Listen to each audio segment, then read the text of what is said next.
Nós, depois de uma avaliação bem criteriosa, nós relacionamos Alisson, do Liverpool, Bento, do Al-Nassr, Ederson, do Manchester, Danilo, do Juventus, Ian Couto, Borussia Dortmund, Guilherme Arana, Atlético Mineiro, Wendel, do Porto, Beraldo, do PSG, Éder Militão, do Real Madrid, Gabriel Magalhães, do Arsenal, Marquinhos, do PSG,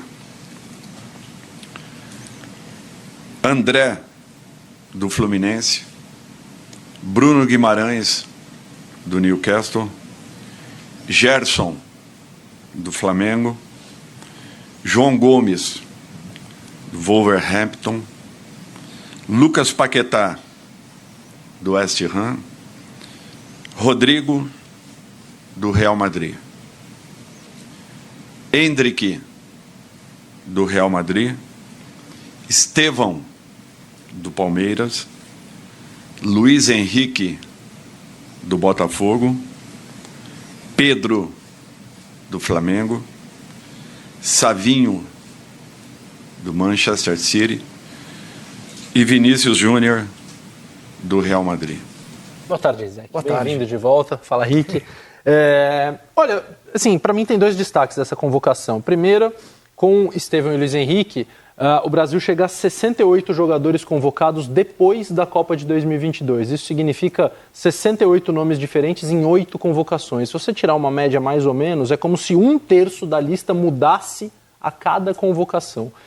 Claro que o Brasil está buscando soluções, porque não vive um bom momento, a seleção não joga bem. Você tem de cabeça quantos nomes ficaram de fora em relação a quem estava na Copa América? Rafael, goleiro, Bremer, zagueiro, Douglas Luiz, Andréas Pereira e Ederson, os meio-campistas, Rafinha, Pepe, Evanilson, os atacantes. Talvez eu tenha esquecido alguém, se eu esqueci daqui a pouco eu lembro, mas acho que são... Martinelli, desculpa, 9. 9 jogadores, eram 26, né, na Copa América, agora são 23. Entraram 6 novos, né? Entraram o André, entraram o Gerson, o Pedro, o Estevão, o Luiz Henrique e qual foi o outro? Gerson. Gerson falei, daqui a pouco a gente vai chegar lá. Mas enfim, mais importante do que isso, 68 nomes é uma busca por alguma coisa que o Brasil não tem, por várias razões, por como a seleção foi tratada. Dorival é o terceiro treinador, o primeiro de fato, e tudo aquilo que aconteceu que a gente já sabe. Sinto falta de meio-campistas na elite real do jogo, em clubes protagonistas das suas ligas na Europa, clubes que disputem títulos com mais frequência, que dominem os seus jogos, que entrem em campo com mais posse de bola que o adversário, com a obrigação de construir, cenário que a seleção brasileira costuma encontrar quando entra em campo, mesmo num mau momento, ela vai ter mais posse de bola, ela vai ter que encontrar espaço.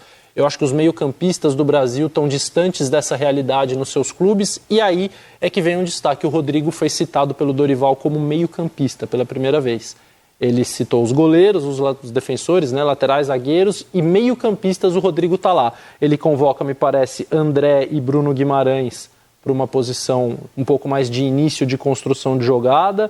Ele tem o Gerson e o João Gomes para jogar um pouco mais avançados, como meias centrais, e ele tem o Paquetá e o Rodrigo como meias mais avançados. Como ele vai organizar esses jogadores todos, ele tem várias possibilidades, inclusive a do Rodrigo não jogar como meio-campista, jogar como um falso 9 centralizado, como já aconteceu, e como me parece a alternativa mais interessante olhando para essa lista, e eu gosto tanto da convocação do Estevão como da do Luiz Henrique. A lista tem o Alisson, o Bento e o Ederson. O Ederson estava machucado, por isso não jogou a Copa América. Obrigado, era ele, o sexto que eu estava tentando lembrar. Ele manteve os laterais da Copa América, Danilo, Ian Couto, Arana e Wendel. Na zaga, ele chamou o Beraldo, Militão, Gabriel Magalhães e Marquinhos. Os 4 estavam na Copa América. No meio campo, André, que estava machucado durante a Copa América, Bruno Guimarães, Gerson, novidade. João Gomes, que estava na Copa América, Paquetá, que estava na Copa América, e Rodrigo, convocado como meia. O Dorival anunciou assim o Rodrigo. E no ataque, o Endrick, que estava na Copa América, o Estevão, novidade, Luiz Henrique, novidade, Pedro, novidade em relação à Copa América, né? Disputou a Copa do Catar com a seleção brasileira, o Savinho, que estava na Copa América, e o Vinícius Júnior, que estava na Copa América. Essa é a lista anunciada há pouco. Rick, bem-vindo ao Seleção Sport TV. Boa tarde, Zé, Lino, Alê e a todos que nos assistem. Eu gostei, sabe o quê? Eu gostei da ousadia de convocar Estevão e Luiz Henrique ao mesmo tempo.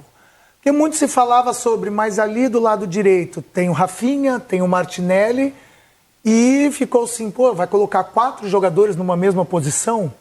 E ele deixou o Rafinha, não que o Rafinha não tenha feito uma Copa América, eu acho que o Rafinha fez uma boa Copa América, é titular do campeonato do Barcelona no início da temporada, o Martinelli também foi titular do Arsenal, né, nesse primeiro jogo de Premier, e ele colocou quem está melhor no momento, e eu acho que até na questão física, não é nem na questão técnica, porque esses 2 jogadores que eu citei estão voltando agora, fazendo início de competição, e fisicamente talvez não se encontrem no seu melhor momento. E trouxe 2 jogadores que, na minha opinião, estão vivendo o seu melhor momento. Apesar do Estevão ter ficado um pouquinho de fora aí com a sua contusão do tornozelo, e aí junto com o joelho, mas que vivem esse bom momento. E eu gostei, porque a seleção é isso para mim, Rizek. É o momento. É quem está melhor no momento, independente se está jogando o Campeonato Brasileiro, se está jogando Premier League, é momento. E momento do André é melhor do que, talvez, do Andreas, que é um bom jogador, que não é a mesma posição, mas que está fisicamente também melhor, mais preparado. Então, assim, o Pedro, que apesar de ter se contundido agora, também está vivendo o melhor momento que o Richarlison, que talvez seja essa opção para centroavante. Então, acho que seleção é momento, e o Dorival foi ousado nesse sentido, principalmente de trazer esses 2 jogadores. Então, eu estou muito feliz, porque acho que tem que ser assim. São 2 jogos, não é uma competição como uma Copa do Mundo ou um campeonato que tem 8, 9 jogos, são 2 jogos. Se, de repente, nesses 2 jogos eles não forem bem, e daqui a pouco o Rafinha e o Martinelli voltarem a ter uma sequência de bons jogos, por que não trocar? Eu acho que momento é momento, e eu acho que esses 2 estavam merecendo, e que bom que o Dorival convocou. Equador em casa, Paraguai fora.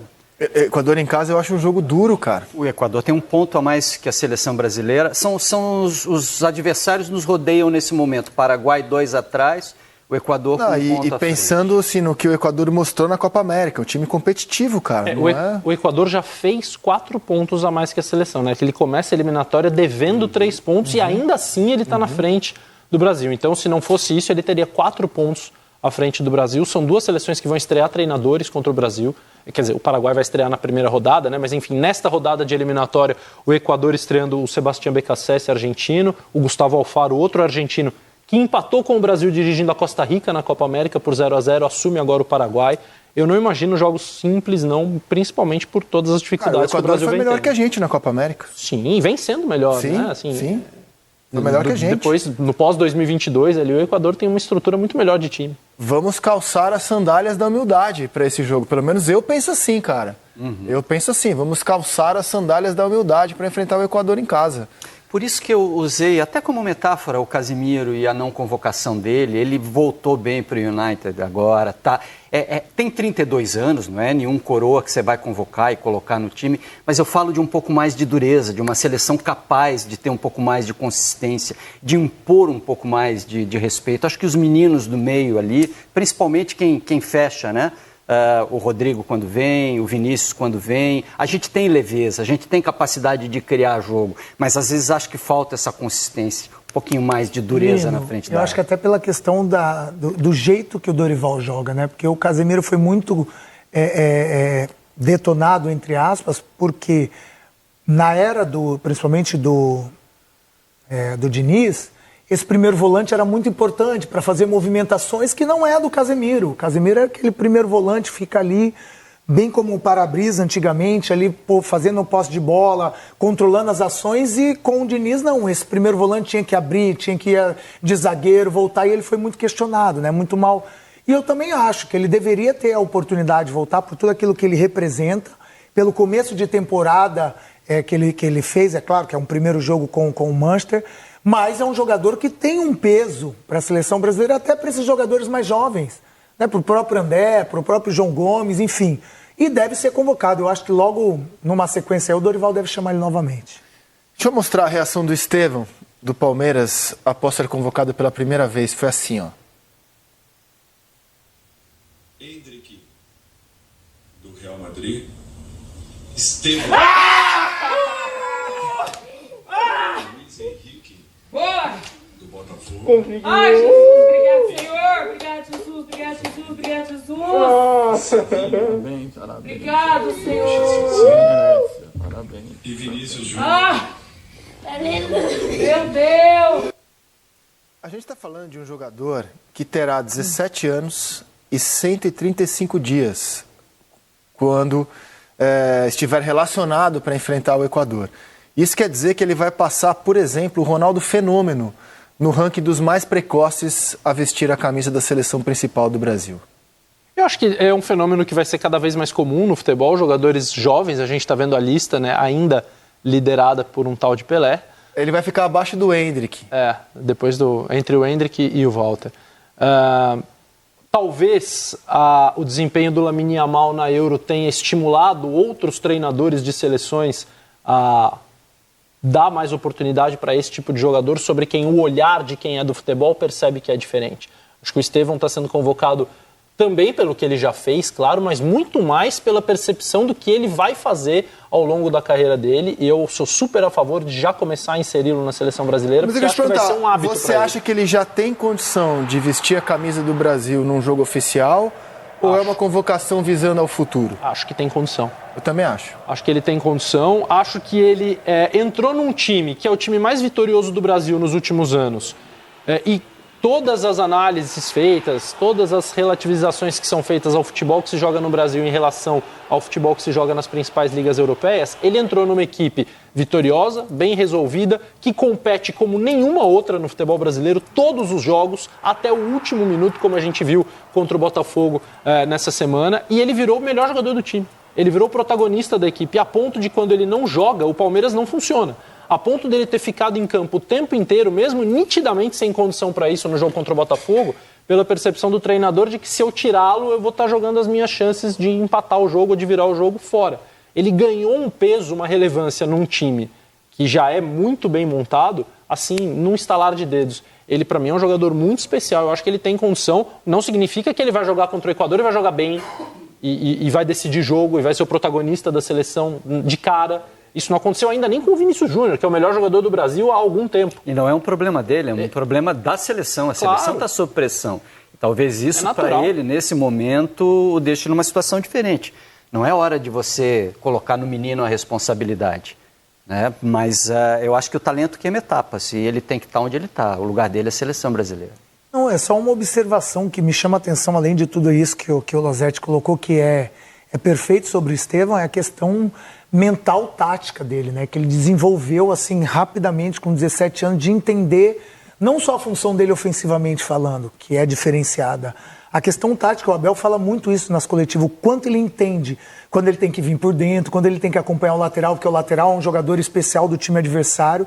Então essa questão já do Estevão tá com tudo isso aos 17 anos me assusta.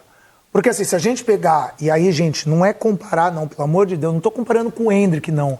Mas a gente vê que o Hendrick precisa de algumas coisas ainda que é da idade, que é normal. É a questão de entender qual o posicionamento dele, o que ele precisa fazer em determinada hora do jogo.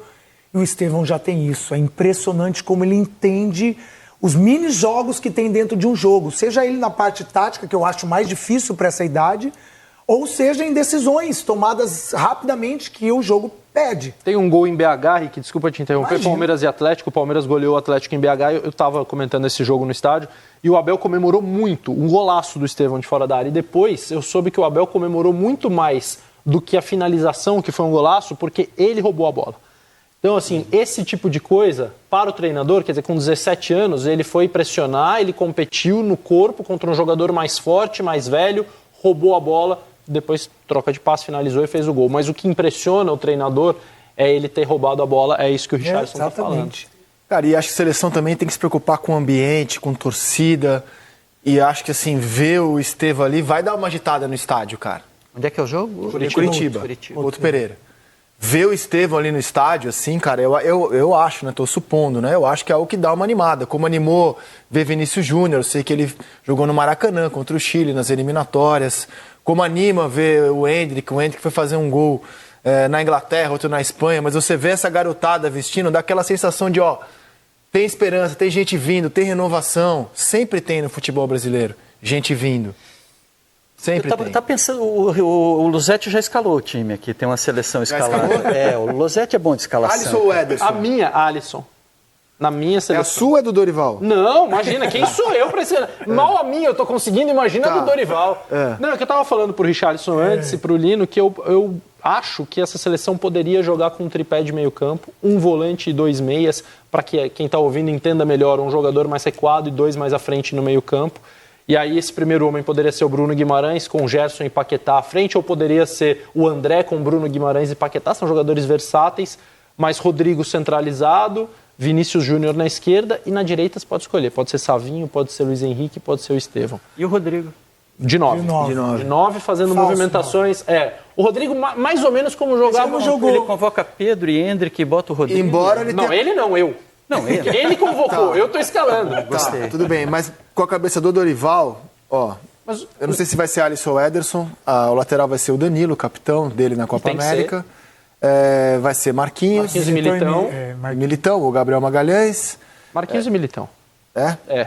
Foi a zaga da Copa América, não vejo motivo para mexer, tô vendo que eles foram titulares Tá. em todos os jogos da Copa América. O lateral esquerdo mudou, né? O Arana jogou 2, o Wendel jogou 2.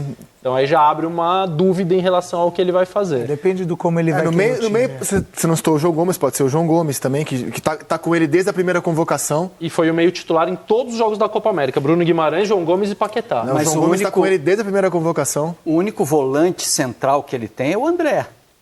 Aquele cara que joga com 2 meias a Douglas ponta. Luiz, o Bruno ele não pode convocou, jogar. né? Mas o Bruno pode O jogar Douglas assim. Luiz não tá, você não tem um Casimiro e tal. Pode, mas eu tô falando daquele clássico. Assim, O João Gomes querido. também pode jogar Mas assim. com ele não joga, né? Não jogou Mas assim não vai com o ser o Dorival. André também, eu tô só colocando, mas... O Paquetá Eu acho que pode pode ser ser o André. segundo Eu homem. acho que pode ser o André também. Você acha? Opa. Eu acho. Pode.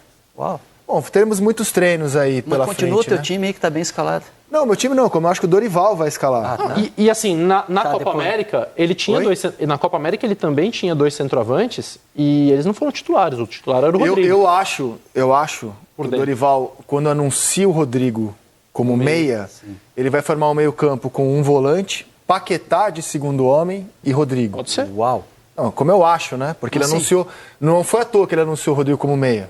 O Rodrigo de 10, 2 pontas e um centroavante. Isso. Como Aí, jogava o Neymar na Copa Vinícius, um centroavante, Pedro ou Henrique, e aí alguém na direita, que tá totalmente aberto. Savinho, Luiz Henrique, Eu acho que ele Estevão. vai entrar assim. São Acho que 5 principalmente atacantes. o primeiro jogo. São 5 atacantes praticamente. Sim. do mundo. Eu também acho que ele vai entrar sim, mas eu queria um meio-campista mais. Por isso que Não, eu fiz tá, a minha eu tô aqui. dizendo como eu acho que ele vai entrar. Eu acho que ele vai entrar sim, mas teremos treinos ainda. E posso estar sendo contraditório, né? Porque eu acho que faltam meio-campistas da elite e eu tô querendo colocar um a mais no time titular. Mas é que eu acho que o Brasil, para controlar melhor jogo, para poder dosar, diferenciar um pouco o seu ritmo, tanto de agressividade quanto de circulação de bola, precisa de mais jogadores de meio campo. Agora, se ele constatar que os que ele tem não são suficientes, Que alegria de vocês, hein?